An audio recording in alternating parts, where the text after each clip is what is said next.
Farmers in southern New South Wales are reporting drier than usual conditions as signs grow of a coming El Nino weather pattern.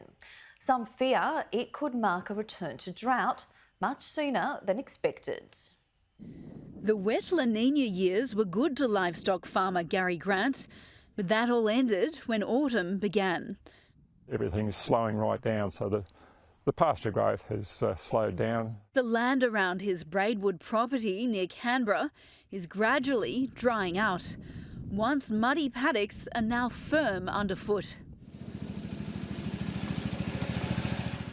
He says the lack of rainfall through autumn was reminiscent of the start of the last drought, which only ended in 2020. That spell was the driest 3 years on record for New South Wales. Rainfall-wise, I think we're about similar to where we were in 2017, which was drying off. 2018 was bad, 2019 was worse.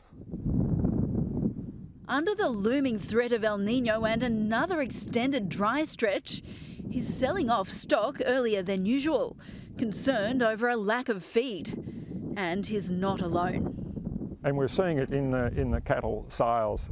A lot of people are sort of reducing their stock numbers.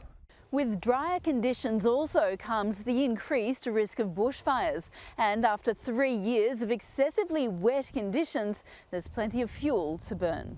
Across the state, the Rural Fire Service is well behind on their planned hazard reduction burns, partly because the start of the year was so wet. And with those high grass fuel loads and forested areas that are starting to regrow, we are very concerned about what it might look like, not only next season, but even the season after as well.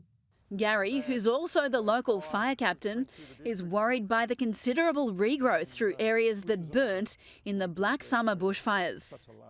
I think it probably is going to catch some people by surprise. The dramatic swing from flooding rain to dry weather, setting the scene for a difficult and potentially dangerous spring and summer ahead. Rhiannon Elston, Sky News Weather.